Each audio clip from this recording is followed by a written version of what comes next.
Bismillah, Bismillah, Bismillah. Baik.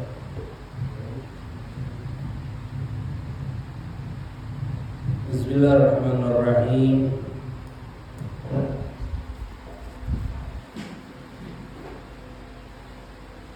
Bismillahirrahmanirrahim. Assalamualaikum warahmatullahi ta'ala wabarakatuh.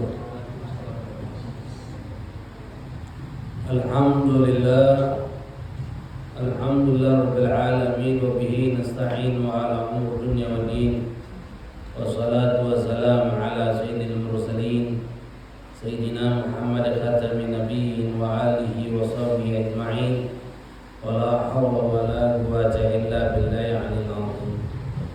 Rabbi shrah li sadri wa yassir li amri wa hlul 'uqdatam min lisani yafqahu qawli wa saddid lisani wa hdi qalbi bi'aini sayyidina Muhammadin sallallahu alaihi wasallam. Ya ahli nawba ya Rasulullah, ya ahli darajat yang muqaddam kun ma'ana fil hissi wal ma'na karim wa alhamdulillah. Ayolah aba, ummahat, ikhwan wal akhwat, mustami'in, mustami'at, hadirin wal hadirat, rahiman wa rahimakumullah. Alhamdulillah, alhamdulillah. Ucap puji syukur kehadirat Allah Subhanahu wa taala atas berbagai macam limpahan rahmat, nikmat yang Allah berikan kepada kita, terutama nikmat al-Islam, nikmat al-iman, nikmat kita dijadikan umat Nabi Muhammad SAW, nikmat hidayah, inayah, taufik, wasihah wal afiyah. Begitu juga salam tidak henti yang kita hadirkan kepada junjungan Nabi Muhammad SAW beserta para keluarganya, para sahabatnya, para pengikutnya hingga akhir zaman. Ya ma'asyiral hadirin rahiman wa rahimakumullah.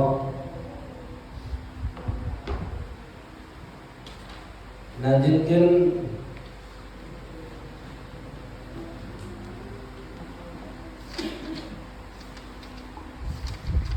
di dalam pelajaran fikih dalam mazhab Imam Syafi'i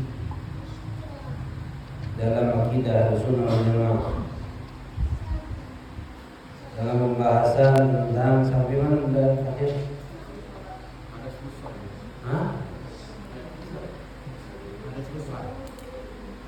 hadas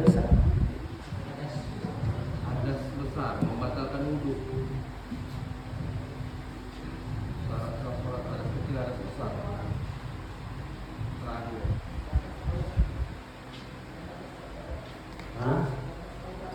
Aurat.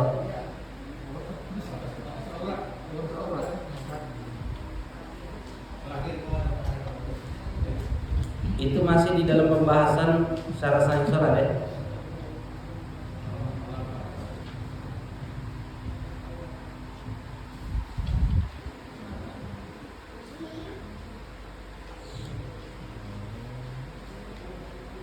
Itu bahasannya masalah bahasan tentang syarat sahih salat.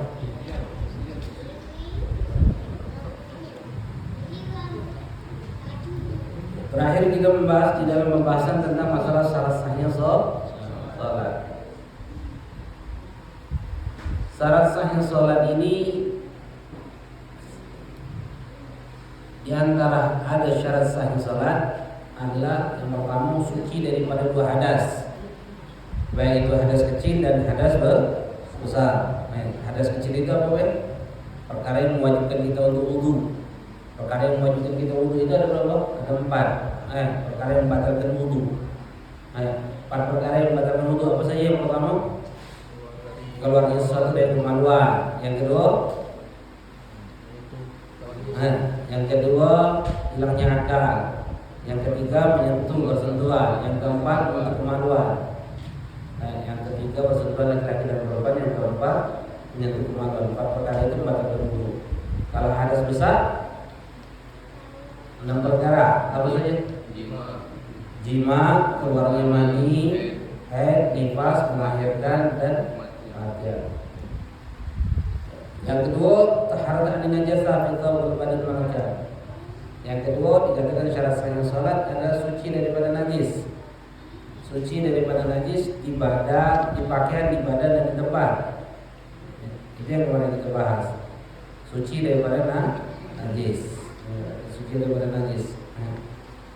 Kita di pakaian kita, yang masuk pakaian kita segala sesuatu yang kita bawa. Ketika syarat sahnya sholat adalah suci daripada najis. Di mana? Di segala sesuatu yang kita bawa. Jangan sampai kita membawa yang namanya najis. Najis yang bagaimana? Najis yang tidak dimaafkan dalam syariat. Berbeda kalau najis itu dimaafkan dalam syariat. Contoh najis yang dimaafkan dalam syariat contohnya adalah darah. Darah itu adalah najis yang dimaafkan dalam syariat. Artinya kalau kita luka, kemudian di anggota tubuh kita ada luka, darah, otomatis darah ini tidak najis. Tapi sah sholat. Sah karena dimaafkan dalam syariat. Makanya suci dari najis ini apa? Najis yang tidak dimaafkan dalam syariat. Tidak dimaafkan dalam syariat. Suci daripada najis yang tidak dimaafkan dalam syariat. Di mana? Di pakaian kita. Pakaian ini apa yang dimaksudkan? Segala sesuatu yang kita bawa harus suci daripada najis. Harus suci daripada najis. Segala sesuatu yang kita bawa ini harus suci daripada najis. Jangan sampai kita membawa najis. Segala sesuatu yang kita bawa, baik itu pakaian kita, pakaian dalam kita, dompet kita, isi dompet, jam tangan, cincin, HP, kunci, segala macam, kacamata, kopiah, apa yang kita bawa ini harus suci daripada najis. Jika ada sesuatu yang najis, contohnya makanan apa? Pipa rokok gading-gading ya. Pipa rokok yang bergading-gading kan najis ya. Kalau kita bawa sholat, salah. Tidak, bawa terus bagaimana mau sholat? Salah sholat. Kacau-kacau mulutnya. Dan enak pipa gading-gading kan? Najis segala tuh. Jadi suci daripada najis. Wal badan, suci daripada najis di pakaian, di badan yang kedua. Badan dia apa? Segala sesuatu dari ujung rambut sampai ujung kaki, termasuk apa yang ada di dalam mulut, dalam hidung ini harus suci dari najis. Artinya ketika sholat kemudian muntah, lagi sholat kekenyangan keluar sedikit, muntah, apa? Atau begitu kan? Keluar apa hukumnya? Muntah itu apa hukumnya? Najis. Otomatis sholatnya batal.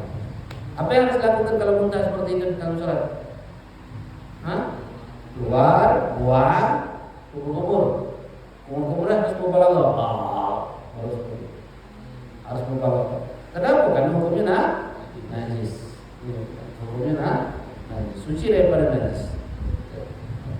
Kemudian mimisan. Itu mimisan, ditahan pakai kapas, lama-lama berhenti kan? Sudah sholat gitu, sah sholat. Tak sah kenapa? Mimisan darah, cuci dulu.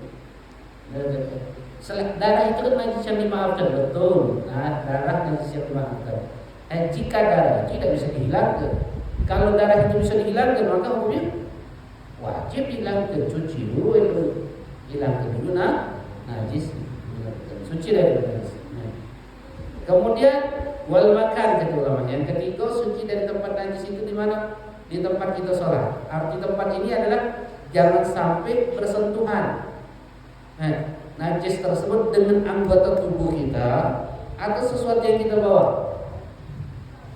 Jika bersentuhan dengan anggota tubuh kita atau sesuatu yang kita bawa ketika sholat, maka hukumnya batal sholat. Contohnya apa? Contohnya masalah di atas sejadah. Di atas sejadah ini ada tai cicak, jangan tai cicak kecil ini, tai kebus besar. Besar kan? Otomatis najis. Ketika sholat di atas sejadah ini, ketika sholat kita tidak bersentuhan dengan najis tersebut, sah sholat? Sah. Selagi tidak bersentuhan anggota tubuh kita, walaupun di atas sejadah.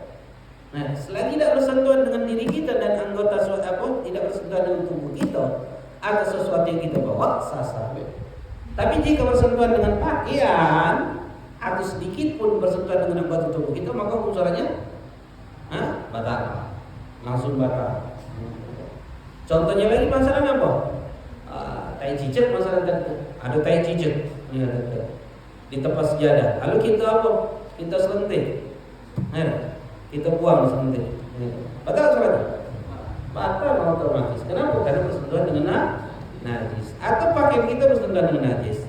Contoh lagi yang banyak itu mic kabel itu di masjid itu. Kalau imam, mic kabel itu kan kita bawa kan? Jika mic kabel itu bersentuhan dengan najis, maka hukum batal. Mic kabel di mic itu rata-rata diambil tak cicik kalau kan? Jadi otomatis kita ini membawa sesuatu yang suci yang berhubungan dengan najis. Batal seperti itu. Contoh lagi apa? Anak yang belum sunat lalu ninjak kaki gitu, atau meluk kita dari belakang, atau ninjak mengkenok itu, apa masalahnya? Batal.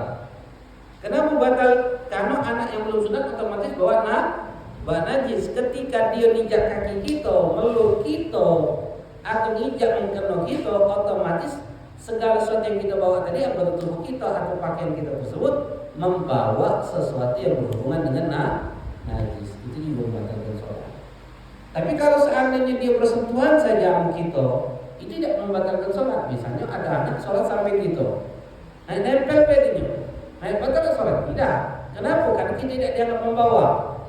Tapi kalau dia meluk ninjak kaki kita, maka otomatis kita dianggap membawa. Ketika dia ninjak kaki kita, otomatis kaki kita ini membawa kaki dia yang berhubungan dengan najis. Itu yang membatalkan sholat. Jadi hati-hati. Contoh lagi menginjak kepi. Sekarang lagi musim kepi kan, pada mana? Injak kepi, bangking kepi. Padahal sholat batal. Di membawa bangkai semut dalam sholatnya batal. Dipakainya bangkai semut, batal. Atau di dompetnya ada bangkai lalat, batal. Kenapa? Karena dianggap membawa najis. Itu yang harus diperhatikan. Itu yang sudah kita bahas pada lebar. Karena syarat sahnya sholat adalah suci daripada najis di pakaian, badan, dan di tempat. Lalu yang ketiga adalah satrul aurat, menutup aurat. Satrul aurat, satir, penutup aurat. Yang dianggap penutup itu syaratnya 3. Yang pertama suci, yang kedua kata ulama suci itu nanti dibahas termasuk yang lain. Cuma syarat satir itu cuma 2. Yang pertama ada penghalang, yang kedua menutup warna kulit. Ada penghalang, yang kedua menutup warna kulit. Satir itu. Yang dianggap satir itu syaratnya 2. Yang pertama adanya penghalang, yang kedua menutupi warna kulit. Selagi ada penghalang dan menutupi warna kulit, maka dianggap satir. Kalau dekati penghalang atau tidak menutupi warna kulit, maka tidak dianggap satir. Contoh yang pertama, ada penghalang tapi tidak menutupi warna kulit. Contohnya plastik, plastik benih, menutup aurat kita. Plastik itu ada penghalang tak? Ada. Tapi menutup warna kulit tak? Tidak. Atau sebaliknya, menutupi warna kulit tapi tidak ada penghalang. Contohnya apa? Pacar, tinta itu menutupi warna kulit tak? Tapi ada penghalang tak? Nanti. Syarat itu, yang penting ada penghalang dan menutupi warna kulit. Beda kalau cat kayu, cat. Dari misalnya laki-laki dari pusat sampai lutut dicat. Ada kan galak kecil badan kan? Pusat sampai lutut dicat. Manusia silver. Silver itu. Tapi silver itu catnya itu ada penghalang. Hati. Kayak pacar apa kayak pulpen? Datar apa? Ambil kulit beda, ada penghalang. Kalau ada penghalang, cek kan ada penghalang. Kalau cek kayu kan ada penghalang. Cek kayu itu kan ada penghalang. Cek pusat sampai lutut. Sadar. Dianggap satir gitu. Dianggap satir. Kenapa? 2 syarat itu ada. Yang pertama adanya penghalang. Yang kedua menutupi wanoku. Itu dia satir. Makanya kata ulama, kalau seandainya banyu butek, berenang di sungai Musi, sedang gitu berenang. Pakai celana dalam gitu, berenang laki-laki. Kemudian kita sholat, sadar sholat. Sadar sholat.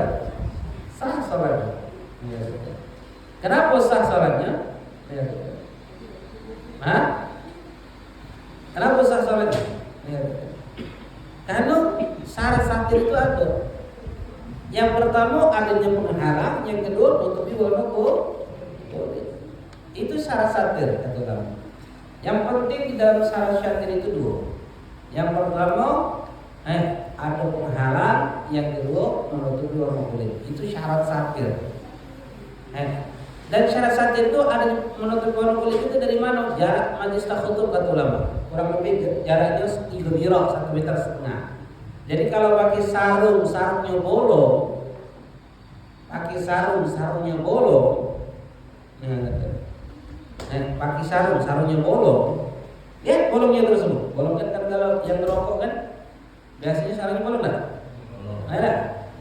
Kalau seandainya bolongnya itu kelihatan warna kulit dari jarak 1 meteran, maka hukumnya tidak sah untuk digunakan sholat. Kenapa? Karena terbuka auratnya. Sedangkan di dalam syarat sahnya sholat menutup aurat, satar aurat, menutup aurat syaratnya. Jika terbuka tidak sah sholat. Itu yang harus kita paham. Jadi hati-hati pakai celana bolong, sarung bolong. Jika bolongnya itu di posisi antara pusat sampai lutut, walaupun itu tidak kelihatan, jika terbuka batal sholat. Masuk tidak kelihatan, contohnya di belakang kita bolongnya tersebut. Bolongnya itu di belakang kita. Kelihatan tidak kita? Kita pakai sarung. Bolongnya di belakang kita kelihatan tidak bolong? Nah. Jika terbuka batal sholat. Karena aurat di dalam sholat dan di luar sholat sama apa beda? Beda. Ingatkan ya? Ingatkan. Aurat di dalam sholat dan di luar sholat itu beda. Yang pertama, aurat di dalam sholat, aurat dalam sholat ini kata dari atas dan dari samping, bukan dari bawah. Aurat itu definisi seperti ini. Aurat di dalam sholat itu ma yajibu syatruhu. Yang pertama itu ma yajibu syatruhu, sesuatu yang wajib ditutup. Itu aurat di dalam sholat. Artinya jika terbuka kelihatan atau tidak kelihatan batal sholat. Beda kalau di luar sholat. Kalau di luar sholat yang dinamakan aurat itu ma yajibu syatruhu wa yahrumuhu. Kalau di luar sholat aurat itu sesuatu yang wajib ditutup dan diharamkan untuk dilihat. Wajib ditutup dan diharamkan untuk dilihat. Selagi tertutup dan tidak terlihat, dia sudah dianggap menutup aurat. Contoh, masalah kita duduk di sini. Ini kamar mandi. Ini kamar mandi. Lalu ada orang masuk ke kamar mandi. Kamar ini kan kamar mandi kan ini. Masuk ke kamar mandi tidak dikuncinya pintunya. Kamar mandi itu kangkangnya. Pintu ini tutupnya kangkangnya di kamar mandi. Pertanyaannya, Ghatil hajat dia kecil masalah, dia buka celana. Ghatil hajat. Dengan kondisi dia ghatil hajat buka celana tersebut, pertanyaannya, dosa tak dia? Dosa tak? Kan dia buka aurat, dosa tak? Tidak. Kenapa tidak? Karena dalam hukum di luar sholat dia itu sudah tutup aurat. Kenapa? Karena aurat di luar sholat itu suatu yang wajib ditutup dan diharamkan untuk dilihat. Selagi tertutup dan tidak terlihat, dia sudah dianggap menutup aurat, walaupun dia telanjang. Selagi tertutup dan tidak terlihat, dia sudah dianggap menutup aurat. Tapi kalau sholat sah tidak sholatnya? Tidak sah sholatnya. Jadi aurat dalam sholat dan di luar sholat sama apa beda? Otomatis beda. Pahami ini. Jadi tidak sama aurat di dalam sholat dan di luar sholat itu tidak sama. Nah, jadi jangan kita berpikir aurat dalam sholat dan di luar sholat itu sama, tidak. Kalau aurat di dalam sholat itu sesuatu yang wajib ditutup. Jika terbuka kelihatan atau tidak kelihatan, batal sholatnya. Makanya kalau ada orang sholat pakai celana pendek, mati lampu, masuk kamar, mati lampu, gelap, tidak kelihatan, gelap gulita, tidak kelihatan. Pakai sholat pakai celana pendek, tidak kejinguan. Sadar sholatnya? Hah? Sadar? Nah, kenapa tidak sah? Karena satu aurat, menutup aurat di dalam sholat itu beda. Menutup aurat di dalam sholat itu sesuatu yang wajib ditutup. Jika terbuka, kelihatan atau tidak kelihatan, batal. Makanya berapa banyak kita yang laki-laki contoh, ketika sholat, pas posisi sujud, ini kalau terbuka bagian belakang, batal sholat? Hah? Batal? Batal sholat. Wajib tak lanjut tahu? Wajib tak lanjut tahu yang kita tahu? Wajib tak lanjut tahu? Wajib. Kalau tidak lanjut tahu, dosa. Apa yang telah lanjut tahu? Mana? Batal? Hah? Ada pak minta maaf ya, buka. Kadang kalau ada yang imo, alhamdulillah ada yang bangun, ada yang bangun, ada yang jawab tidak aku lagi, dasar kau dosa aku. Mana? Iya. Tapi itu hukum, itu hukum. Kenapa kita wajib juga tahu? Karena dia melakukan kemungkaran. Walaupun dia tahu, wajib kita juga tahu, itu tuh mungkar. Kemaksiatan. Makanya aurat di dalam sholat itu perhatikan. Makanya ibu-ibu kalau sholat kemudian terbuka kakinya, tersingkap kakinya, batal? Batal sholat. Atau masalah sholat rambutnya keluar sedikit dari mukena, batal? Batal sholat. Terbuka sedikit rambutnya, batal. Nah, atau dagunya terbuka, bawah dagu, batal? Batal. Karena aurat wajib ditutup. Walaupun dekat yang jingok, walaupun dekat yang lihat. Ini dalam mazhab Syafi'i, nanti batasan aurat dalam mazhab Syafi'i dan di luar mazhab Syafi'i itu beda-beda. Tapi itu yang harus kita perhatikan. Yang intinya aurat jika terbuka, ada batal sholat. Karena syarat sah sholat itu menutup aurat, menutup aurat.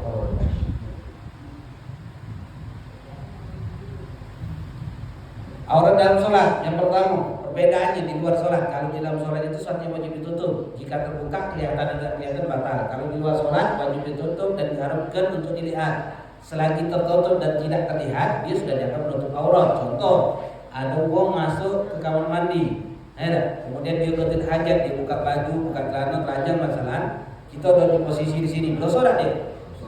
Hah? Belum sholat? Dia masuk kamar mandi, telanjang, kita duduk di sini. Hah? Dia masuk kamar mandi, telanjang, kita duduk di sini. Pas dia telanjang belum sudah? Hah? Kenapa tidak? Selagi tidak terlihat, tertutup dan tidak terlihat, maka dia sudah menutup aurat. Atau contoh pintunya dibukanya, pintu ini dibukanya, dia ngomong, "Oh jangan nyingok, aku nak telanjang dulu." Itu kan dosa negara. Dia telanjang. Ada. Dosa dia? Dosa? Tidak. Selagi tertutup dan tidak terlihat, ini dia sudah jangan menutup aurat. Paham lah? Nah, itu aurat di luar sholat. Tapi kalau di dalam sholat, batal sholat.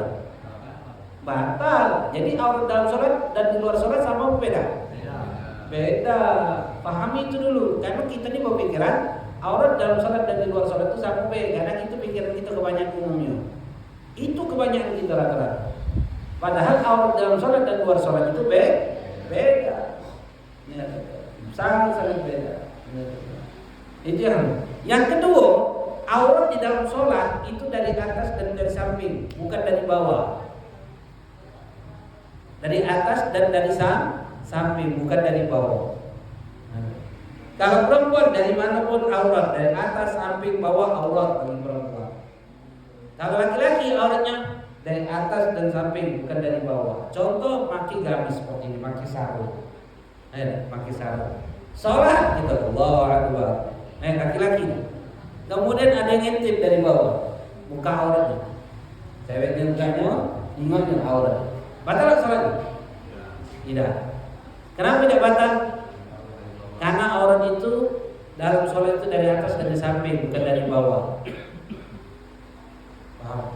Bukan dari bawah, bukan dari bawah. Sedangkan perempuan aurat itu dari mana? Atas, samping, bawah harus tertutup dulu. Jika terbuka dari atas, samping, bawah, terbuka saja, kelihatan atau tidak kelihatan, batal. Kalau kita laki-laki dari atas samping, nah ini contohnya, ini pakai baju seperti ini. Misalnya tidak pakai baju kaos, pakai baju seperti ini. Atau buka. Celana kita rata-rata bawah pusat. Rata-rata bawah pusat kan? Ketika kita ruku, aurat kita ini terbuka. Aurat kita terbuka. Batal sholat kita? Batal. Kan benar, gimana? Aurat dalam sholat itu definisinya sesuatu yang wajib ditutup. Jika terbuka, kelihatan atau tidak kelihatan, batal. Jadi apa yang kita lakukan? Tutup ini. Dari atas ditutup, wajib kita tutup. Biar tidak kelihatan. Dari atas sampai ini wajib ditutup. Biar tidak kelihatan. Beda kalau perempuan dari atas, samping, bawah aurat. Makanya kalau perempuan makin mengkena putusan, sah sholatnya? Tidak. Kenapa tidak sah? Karena ketika dia makin putusan otomatis terbuka dari bawah. Terbuka tidak pas rukuknya? Terbuka. Kenapa? Jika terbuka dari bawah, kelihatan atau tidak kelihatan, batal sholat. Karena aurat di dalam sholat itu beda dengan bawah. Ini dalam mazhab Syafi'i. Beda dalam mazhab yang lain seperti Maliki. Maliki itu dalam mazhab Maliki, menutup aurat itu bukan syarat sahnya sholat, hanya wajib. Bukan syarat sahnya sholat, hanya wajib. Artinya menutup aurat wajib, bukan syarat sahnya sholat. Jadi kalau ada orang sholat tidak nutup aurat, sah tak sholatnya? Sah, tapi dosa. Kalau gitu syarat sahnya sholat, tidak nutup aurat, tidak sah. Baca kita ini dalam mazhab Syafi'i ini contohnya seperti ini. Wudu ada. Syaratnya tidak disyaratkan pakai banyu yang halal, tidak syarat. Banyu boleh maling, air yang boleh maling. Kita gunakan untuk wudu, sah tak wudunya? Sah tak wudunya? Sah. Lalu sholat kita, sah tak sholat? Sah, tapi hukumnya dosa. Seperti itu. Syafi'i, Maliki, nutup aurat bukan syarat sah sholat. Artinya jika tidak nutup aurat sah sholatnya, sah sholatnya, tapi Maliki. Hambali beda lagi. Hambali itu, Muhammad bin Hanbal kalau perempuan itu pakai kodong cukup. Pakai celana di atas mata kaki, pakai celana di atas mata kaki atau daster di atas mata kaki, sah sholat, sah sholat. Makanya kalau kita tengok di Mekah, di Madinah, ada Hanafi, Hambali itu becak di India, kan sebagian mereka itu Hambali. Itu kalau sholat pakai kodong, kaki gini, mau pakai segala macam biasa. Kenapa? Karena itu luar padahal. Kalau Syafi'i syarat. Syafi'i itu kelihatan bahwa yang perempuan auratnya wajah dan telapak tangan ya. Wajah batasannya tempat tukur rambut sampai dagu. Jadi kalau sholat dagu ini kebuka, sah tak sholat? Tak sah. Itu Syafi'i. Makanya Syafi'i itu agak keras dalam masalah menutup aurat. Itu perhatikan. Banyak orang anggap remeh di dalam menutup aurat yang akhirnya sholatnya tidak sah. Enggak tunggu-tunggu akhirnya tidak sah. Makanya dalam syariat itu disunnahkan kalau kita sholat pakai baju itu jangan selapis, berlapis-lapis. Makanya pakai celana, pakai sarung, pakai celana sunnah. Pakai gamis sunnah. Pakai celana itu sunnah. Karena Rasulullah SAW riwayat mengatakan innal arda tastaghfiru li musalli bisyarawin. Sesungguhnya bumi ini akan memintakan ampunan bagi yang sholat dalam keadaan memakai celana. Pakai celana itu artinya di dalaman celana, sarung. Yang autornya pakai gamis, pakai sewek, atau gamis pakai celana, atau gamis sewek celana.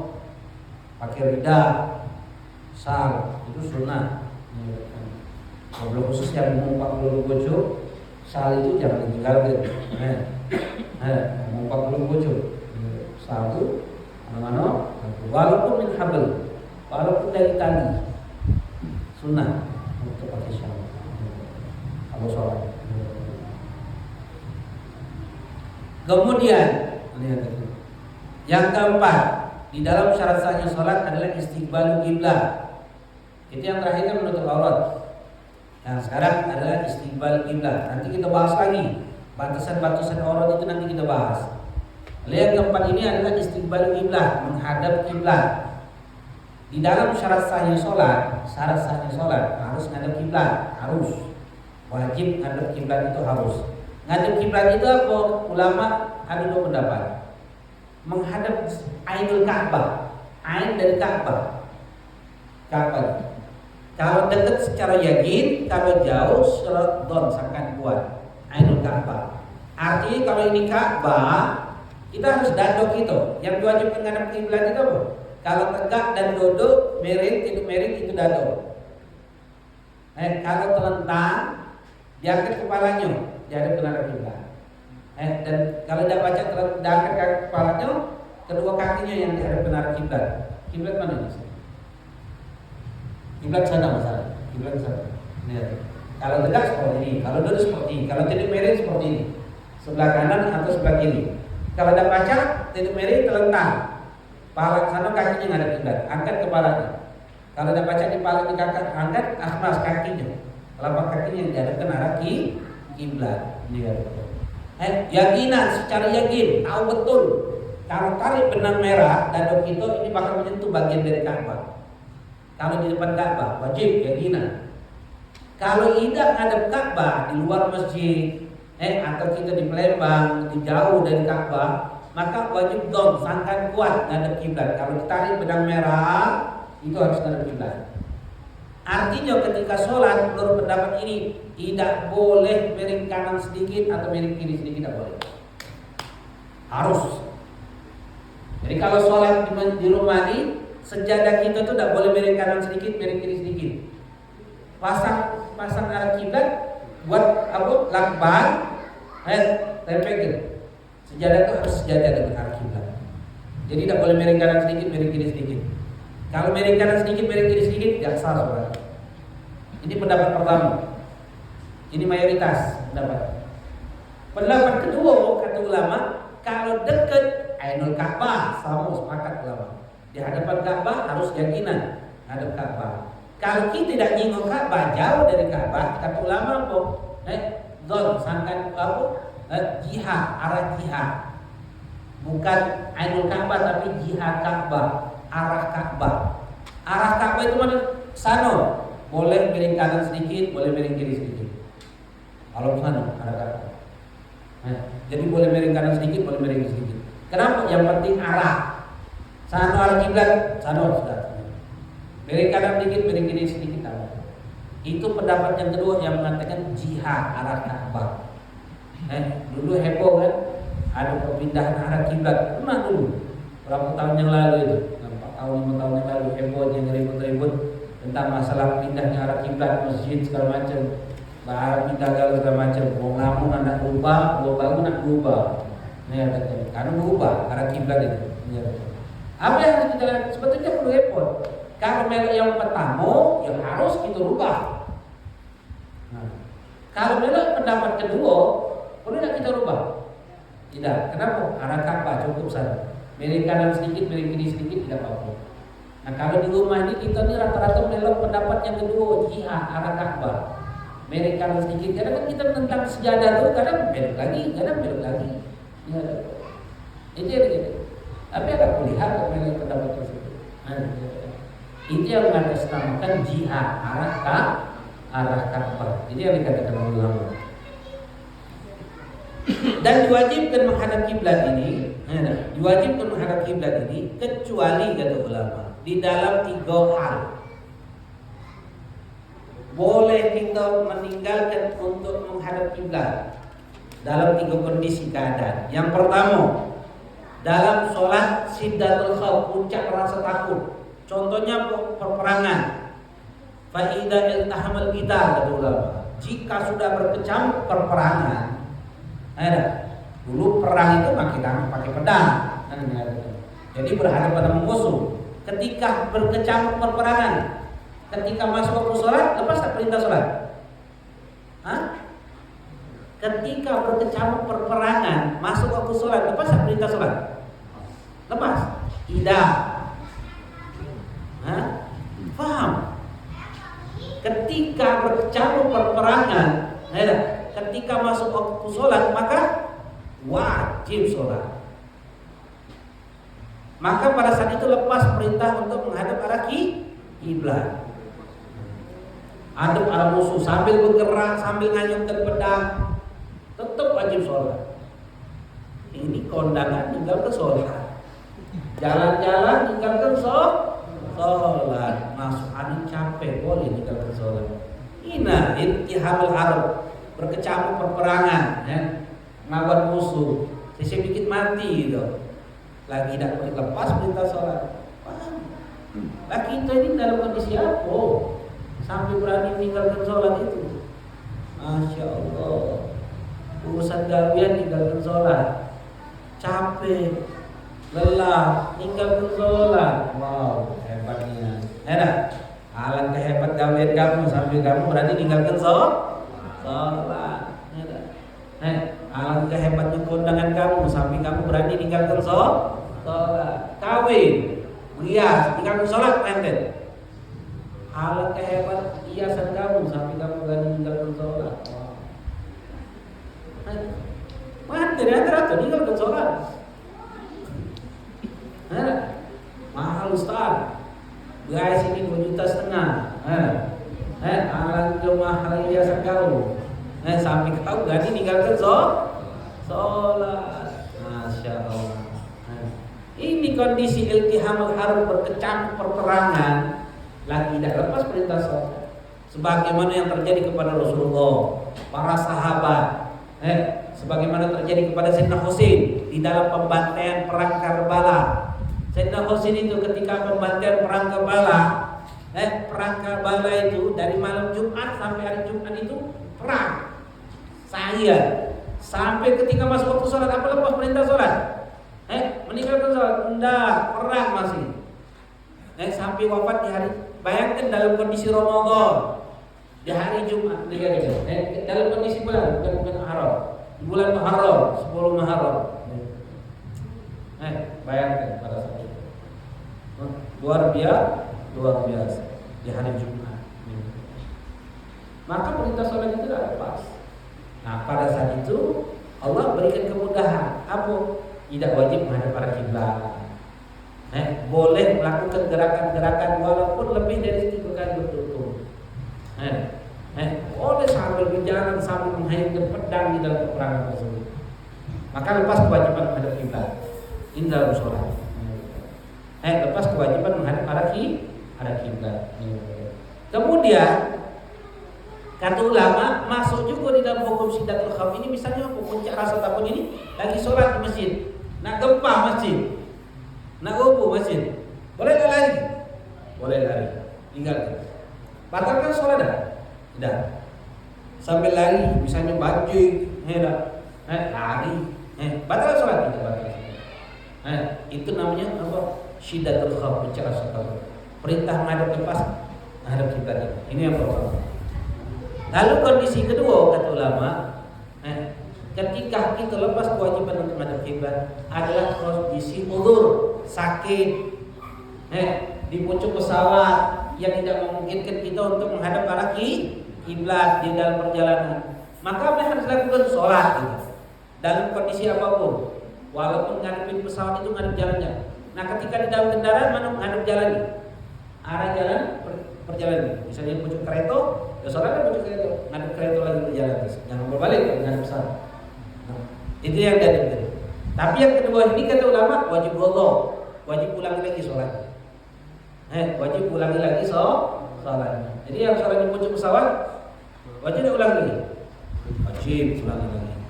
Ketika dia sudah turun, wajib diulangi lagi. Ini yang kedua. Lalu yang ketiga adalah sholat sunnah di dalam perjalanan mubah. Sholat sunnah di dalam perjalanan mubah. Contoh dari sini nak kemana? Pasar, dekat sini keluar. Maka pada saat itu boleh sholat kita itu ngadep di dalam perjalanan. Boleh naik kendaraan, boleh sambil berjalan. Berjalan sih. Sholat sunnah tapi boleh. Misalnya naik mobil, ada mana? Ada belah mobil. Sholat sunnah tapi seperti sholat duha. Tidak sempat sholat duha di rumah sambil jalan. Tapi jangan bawa mobil. Sopir bisa. Sholat. Lucu mobil pula. Syaratnya apa? Kalau sepatu jangan dipakai sepatunya. Kalau sendal jangan dipakai sendalnya. Sepatunya buka ditijak buka ditijak. Allah. Ada mana? Ada arah mobil. Ruku. Tidak. Sujud lebih rendah daripada ruku. Salat sunnah. Walaupun perjalanan mubah. Yang dekat sini. Itu perjalanan salat sunnah. Atau misalnya jalan kaki, boleh juga. Ngadep kiblatnya kapan? Yang pertama ketika takbiratul ihram. Takbir, Allahu Akbar, ngadep kiblat. Namanya sambil jalan. Terus yang kedua ketika ruku ada kiblat. Habisnya jalan lagi. Yang ketiga ketika sujud. Yang keempat ketika duduk dan terus sujud. Empat kondisi ini ada pada kiblat jika memungkinkan. Kali tidak memungkinkan, kondisi pertama yang ada kiblat, habis sambil jalan. Yang ketiga ini hukum ini tidak usah diamalkan. Sambil jalan, tidak usah diamalkan. Kalau diamalkan, bingung juga ada jalan, ada. Allahu Akbar, Allahu Akbar, pokok dari Allahu Akbar, ada pulang dan ini dah. Tambahan padahal boleh tak? Boleh. Salat sunnah di dalam perjalanan, salat sunnah mubah. Jadi sambil jalan, sambil sholat, itu hukumnya boleh. 3 kondisi boleh kita tidak menghadap arah kiblat. Selain ini wajib bagi kita untuk menghadap arah kiblat. Kemudian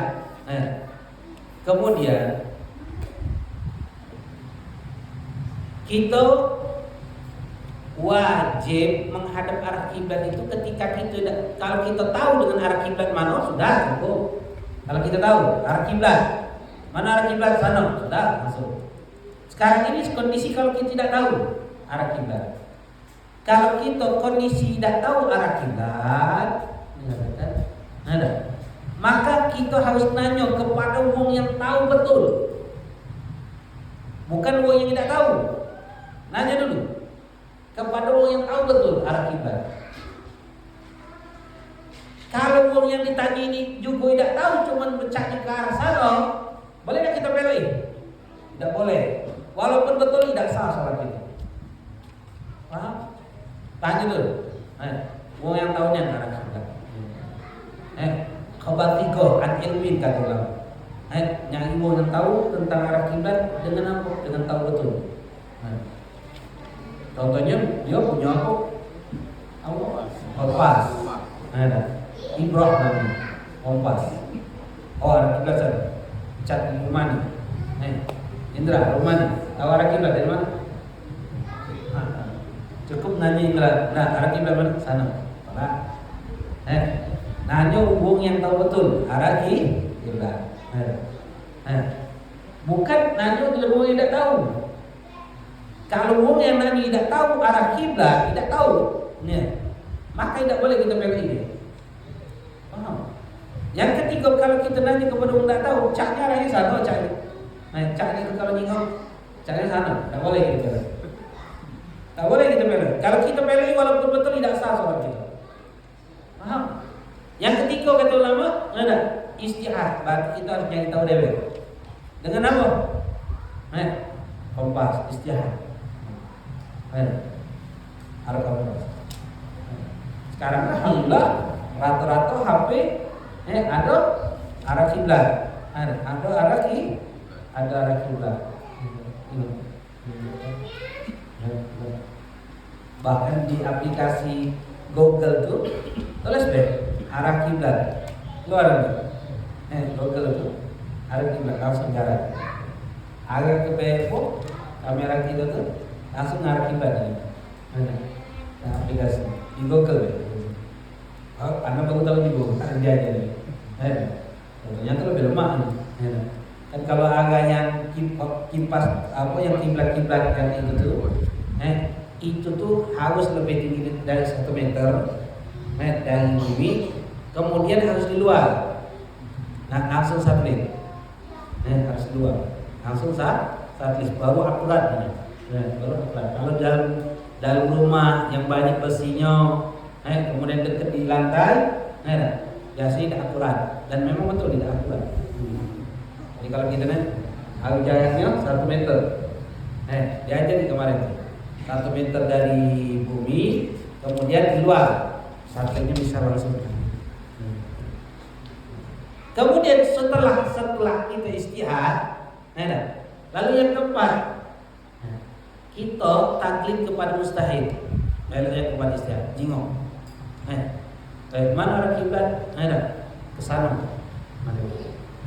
Sudah ada tes sana. Boleh. Kalau kita baca cari tahu dewek, tidak boleh cari. Tidak boleh belok umumnya istihad. Itu yang dikatakan. Itu di dalam arah kiblat. Kemudian yang kelima, di dalam syarat sahih salat dukhul waqt, harus mengetahui sudah masuk waktu sholat. Kelima ini syaratnya dalam syarat sahih sholat itu sudah tahu betul, yakin atau don, sangkan kuat sudah masuk waktu sholat. Jika tidak tahu tentang masuk waktu sholat, lalu sholat kemudian baru cari tahu, walaupun sudah masuk waktu sholat tidak sah sholat. Contohnya apa? Sholat Allahu Akbar, masuk lebih 5 jam, sudah masuk. Syarat sholatnya? Nah, karena syarat sahnya sholat sudah mengetahui terlebih dahulu masuk waktu sholat secara yakin atau ton, sangkan kuat sudah masuk waktu sholat. Yakin tahu gelapnya, memangnya matahari tenggelam atau nyimak jam, atau tengah ada cukup, dan tengah ada sholat. Ini yang kita katakan. Di sholat tanpa mengetahui waktu sholat walaupun sudah masuk hukumnya tidak sah. Ini waktu sholat. Jika sholat ternyata yang kita lakukan ini sudah istihad gitu. Setelah istihad ternyata sholat kita ini sebelum masuk waktu sholat, belum masuk waktu sholat, maka hukum sholat kita ini hukumnya menjadi sholat sunnah mutlak, hukumnya tidak sah. Wajib sholat lagi gitu. Paham?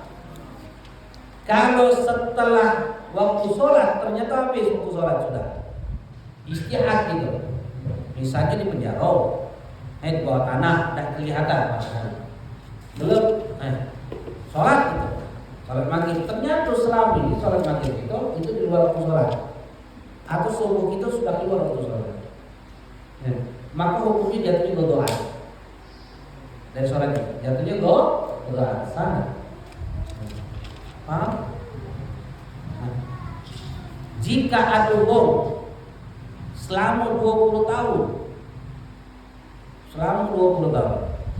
ternyata sholat subuhnya tadi belum masuk waktu sholat.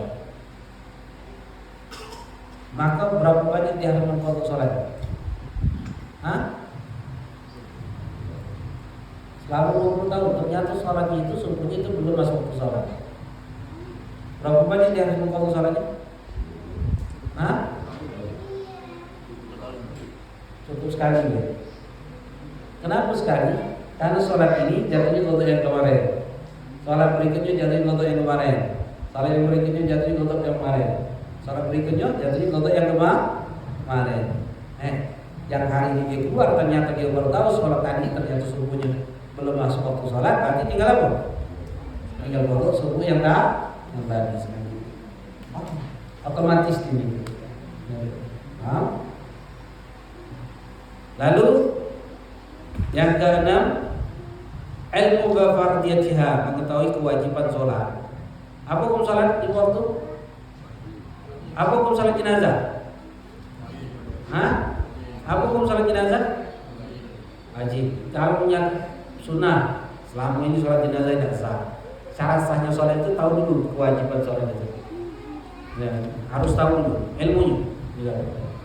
Lalu yang ketujuh, ala yang tidak fardhu min furudus sunnah. Ini penting juga.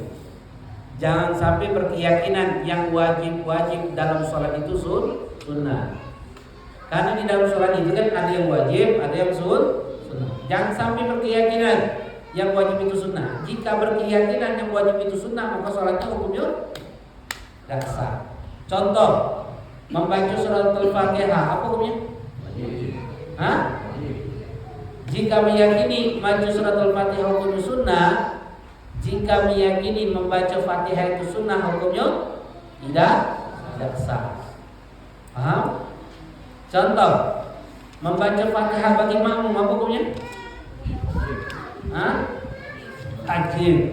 Jika meyakini membaca Fatihah bagi makmum itu sunnah, maka hukum salatnya tidak sah. Jangan sampai berkeyakinan yang wajib itu sunnah. Jika dia berkeyakinan yang wajib itu sunnah, maka hukum salatnya tidak sah. Beda kalau berkeyakinan yang sunnah itu wajib. Ada nyangko yang lain itu tahiyat awal, apa hukumnya? Tasyahudul awal. Tasyahudul awal apa hukumnya? Sunnah. Tapi ada yakin, selama ini yang berkeyakinan wajib tasyahudul awal. Hukumnya sah salatnya? Sah salatnya. Selagi berkeyakinan yang sunnah itu wajib, sah galau. Tapi jika berkeyakinan yang wajib itu sunnah, hukumnya tidak sah. Itu yang harus kita. Nanti kita bahas mana yang wajib dalam sholat, mana yang sunnah dalam sholat, nanti kita bahas. Ini belum masuk bab sholat. Ini baru membahas tentang syarat sah sholat, sunnahnya sholat, syarat sah sholat. Lalu yang terakhir, istinabul mubtilat. Itu wajib menjauhi perkara-perkara yang membatalkan sholat. Wajib. Yang ke-8, syarat sah sholat, kita harus menjauhi perkara-perkara yang membatalkan sholat. Dan perkara-perkara yang membatalkan sholat itu sangat-sangat banyak. Dan wajib kita pahami itu. Jangan sampai melakukan perkara-perkara yang membatalkan sholat. Nanti juga kita bahas apa hal-hal yang bisa membatalkan sholat. Di antaranya PDM, mengeluarkan huruf hijaiyah, ngomong. Termasuk perkara yang membatalkan sholat itu ngomong sengaja. Ngomong itu apa? Mengeluarkan huruf. Dua huruf atau satu huruf yang dipahami. Dua huruf paham tak paham atau satu huruf yang dipahami. Itu membatalkan sholat. Tapi huruf hijaiyah, contohnya apa? Berdehem. Dua huruf apa itu? Ha, mim, ya. Ha dan mim. Jika sengaja batal. Yang keluarkan huruf hijaiyah, kalau tidak keluarkan huruf hijaiyah batal tak? Tidak. Batuk misalnya, kan keluar huruf, tapi tidak keluarkan huruf, batal tak? Tidak. Tapi kalau sampai keluarkan huruf, apapun, berdehem, batuk, bersin, jika sampai keluarkan huruf hijaiyah, dua huruf, maka membatalkan sholat. Itu banyak apa nih? Imam dikit-dikit itu. Kalau imam diukur, tidak apa. Tapi kalau imam tidak tahu hukum itu, maka wajib kita lihat di. Kenapa? Karena yang ini imam ini batal. Wallahu a'lam bishawab. Itu dikatakan ulama syarat sahnya sholat. Nanti kita bahas lagi bahasannya. Ada yang tanya kenapa? Ayo, dokter, silakan. Hah?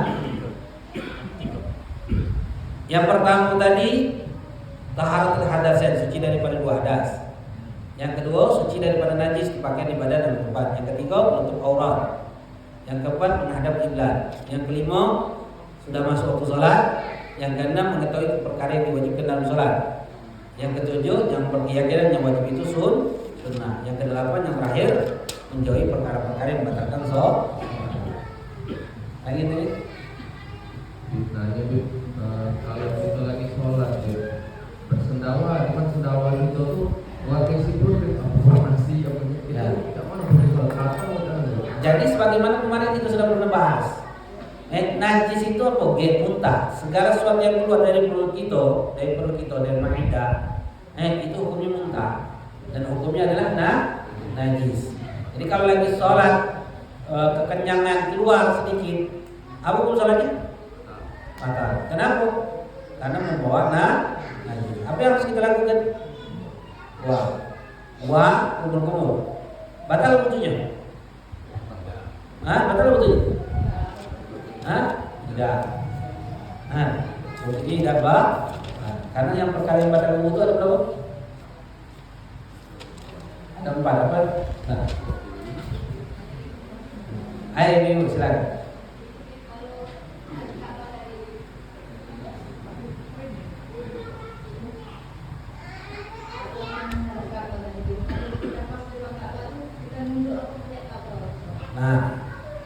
Pandangan kita mana yang disunahkan. Jadi ketika sholat disunahkan dari awal sholat sampai akhir sholat mata kita melihat tempat sujud. Sujud sunnahnya. Kecuali kapan? Kecuali yang pertama ketika di dalam tasyahud, ketika ucapan kalimat asyhadu an la ilaha illallah, mata kita masuk illallah, tujuh kita goyangkan, mata kita langsung ingat tempat tujuh. Sampai kapan? Sampai tegak dalam tasyahud awal, sampai salam di dalam tasyahud akhir. Itu yang pertama, kecuali. Yang kedua, kecuali kata ulama di dalam 3A, depan Ka'bah, depan Nabi, depan jenazah. Mana yang harus kita tengok? Ka'bah atau tempat sujud? Nabi atau tempat sujud? Jenazah atau tempat sujud? Ulama berbeda pendapat. Ada yang katakan tengok Ka'bah, ada yang pendapat mengatakan tetap tengok tempat sujud. Kalau depan Nabi, ada yang katakan tengok Nabi. Kalau depan jenazah, ada yang katakan tengok jenazah, bukan tengok tempat sujud. Ada lagi yang katakan tetap tengok tempat sujud. Makanya dari awal sholatnya kita sunnah sebelum takbir, sunnah kita sudah melihat tempat sujud. Baru takbir, Allahu Akbar. Ingat terus sampai kapan? Sampai di dalam kalimat tasyahud, asyhadu an la ilaha illallah, maka kita ingat terus sampai tegak dalam tasyahud awal, sampai salam di dalam tasyahud akhir. Ada yang tanya? Sunnah. Ada yang tanya? Ayo silakan.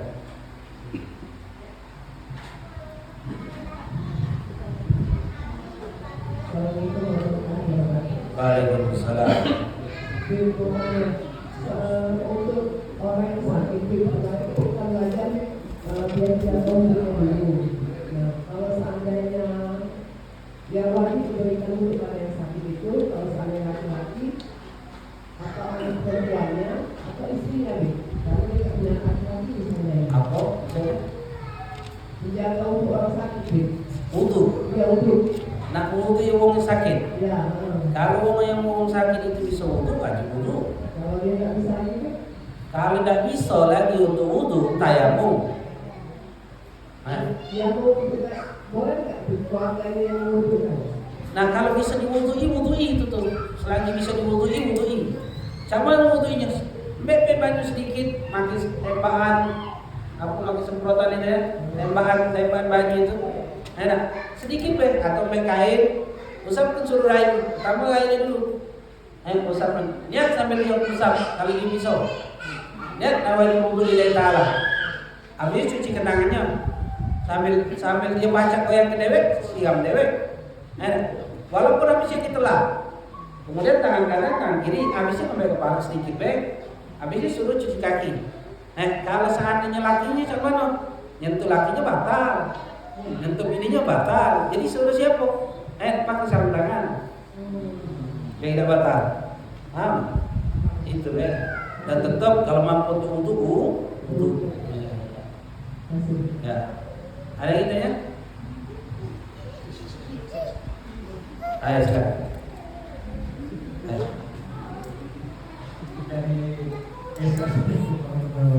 Waalaikumsalam. Dari pertanyaan tadi, Ya. jadi kan kalau kita dalam perjalanan, Ya. pas waktu sholat kita sholat, Ya. cuma pas lagi di tempat kita sholat lagi. Ya. Jadi maksudnya apakah yang sholat kita itu untuk memutus waktu kita wajibnya atau sunnah atau kadang kenapa nggak sampai tempat aja kita Ya. sholat lagi? Jadi seperti ini. Kita itu wajib sholat di waktunya.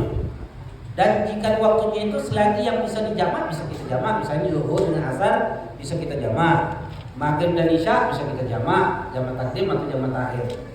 Berbeda kalau yang tak bisa jamak, contohnya asar ke maghrib, bisa tidak kita jamak? Tak bisa kita jamak. Berangkat misalnya dari jam 2, kita berangkat. Atau misalnya berangkat tadi dari jam 1 atau jam 11 sampai jam 7 malam berangkat kita nih. Otomatis kan kita ini harus sholat. Sedangkan sholat kita, kondisi kita pasti di kendaraan.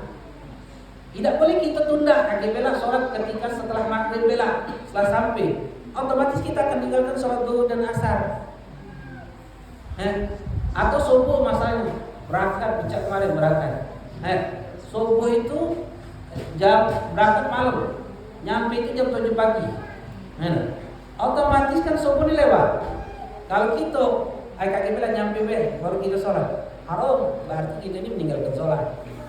Maka wajib kita sholat dalam kondisi apapun. Namun sholat kita apa? Likhurmati waqt, untuk menghormati waktu sholat. Habis yuk sholat kita itu wajib atau dah? Iya ada dah. Wajib ulangi lagi sholatnya itu. Kapan? Ketika sudah sampai. Kenapa wajib ulangi? Karena sholat diantara kita tidak bisa menghadap arah kiblat. Kalau sholat macam menghadap arah kiblat, boleh tak kita ulangi? Tak perlu sholat. Misalnya ada kan pesawat-pesawat yang bisa sholat gitu. Ada kan misalnya orang haji itu, ada pesawat itu, ada tempat sholatnya bisa sholat untuk umum 3. Nah, sholat di Auckland yang besar-besar itu bisa sholat. Dan itu diarahkan arah kiblat dan ditunjukkan arah kiblat. Bisa sholat di situ. Perlu ya ada dah kita perlu ulangi lagi sholat dah? Tidak, karena sah sholat itu, karena bisa ngadep arah kiblat. Sholatnya itu kenapa? Dihormati waqt, untuk menghormati waktu sholat. Itu saja kewajiban kita sholat. Karena kita tidak boleh mengakhirkan sholat sampai keluar waktunya. Makanya sholat habis yuk, sudah nyampe sholat lagi subuh. Ya, setelah sampai memungkinkan kita untuk sholat bisa ngadep kiblat, sholat. Ya, ada yang tanya? Nggak ada? Kalau di kapal feri itu, Nah, musolanya kan, ya benar. ada tunjukkan, tapi tunjukkan tak dicek itu, padahal kan feri itu mau balik. Ya, makanya kalau biasa kita sholat megah bakahuni itu, atau sering bakahuni merah itu, kita tuh harus paham itu. Di situ ditulis kalau lagi nyandar di Merak, nyandar ini arah kiblatnya itu ke sini. Kalau sudah lagi berjalan ke Bakahuni, arah kiblatnya ke sini. Kalau nyandar di Bakahuni, arah kiblatnya di sini. Kalau nyandar lagi berjalan ke Merak, arah kiblatnya ke situ. Itu beda galau itu tuh. Dan kita harus baca itu tuh. Yang lebih bagus lagi, lagi nyandar, kita pakai kompas. Arah kiblat sana salah. Anak berapa kali menjelaskan bom gara-gara itu salah bom. Kayak yang salah sholat. Karena cuma nyinggung ke arah kiblat itu nah. Padahal di situ dituliskan mana arah kiblat, mana arah kiblat tersebut. Kadang itu kan soalnya ini Ya. Kapal kan nyandar ini. Ya. Kan jalan ke sana. Itu baru naik langsung sholat. Ya.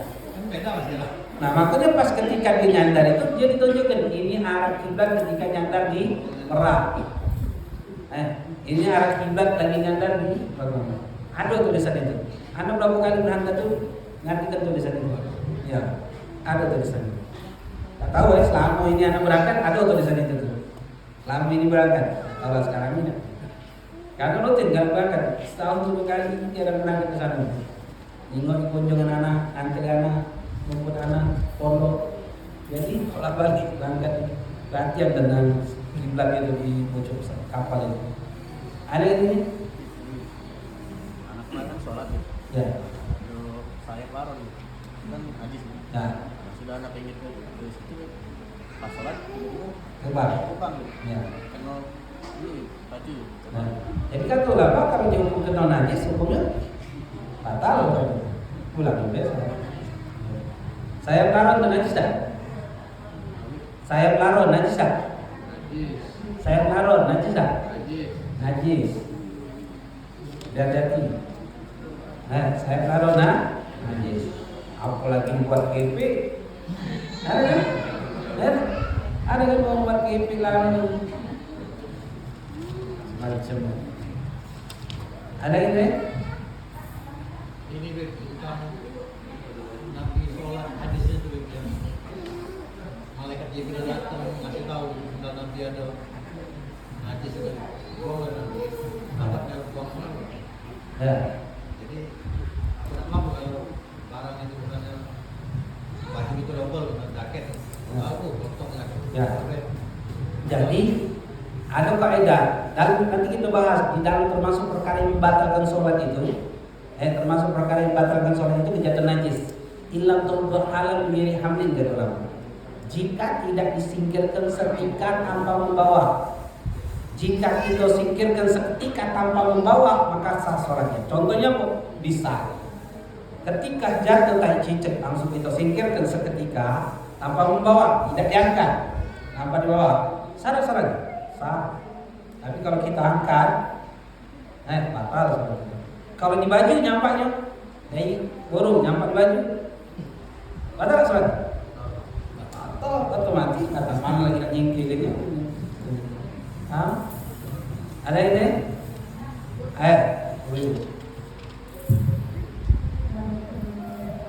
Waalaikumsalam.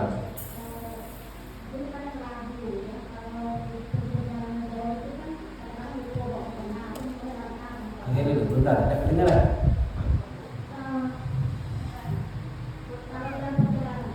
Oh iya, jalan.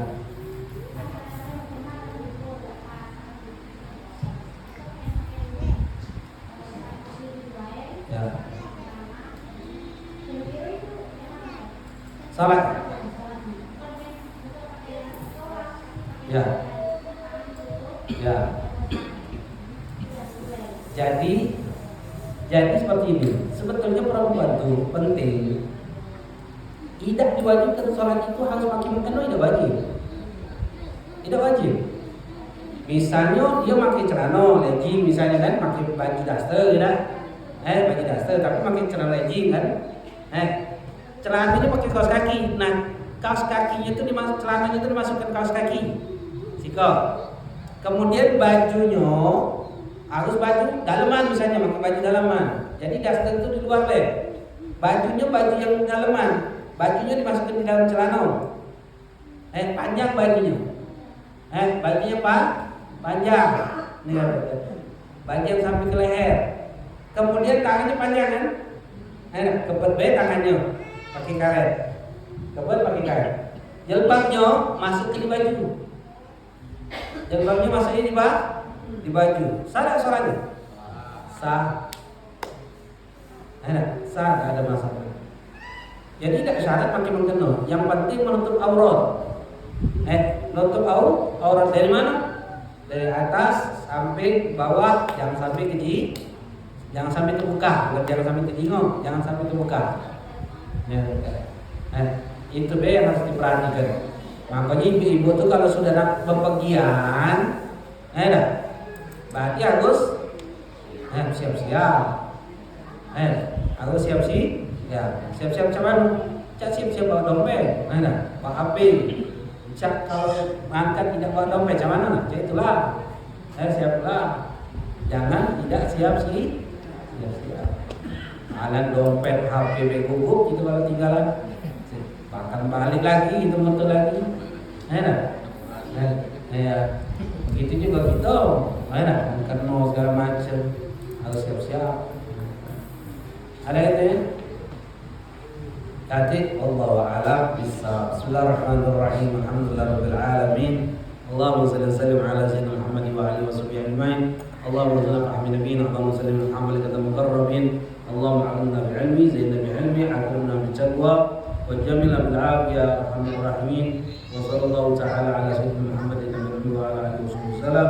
Walhamdulillahirabbil alamin. Barakallahu bihamdika asyhadu an la ilaha illa anta astaghfiruka wa atubu ilaik.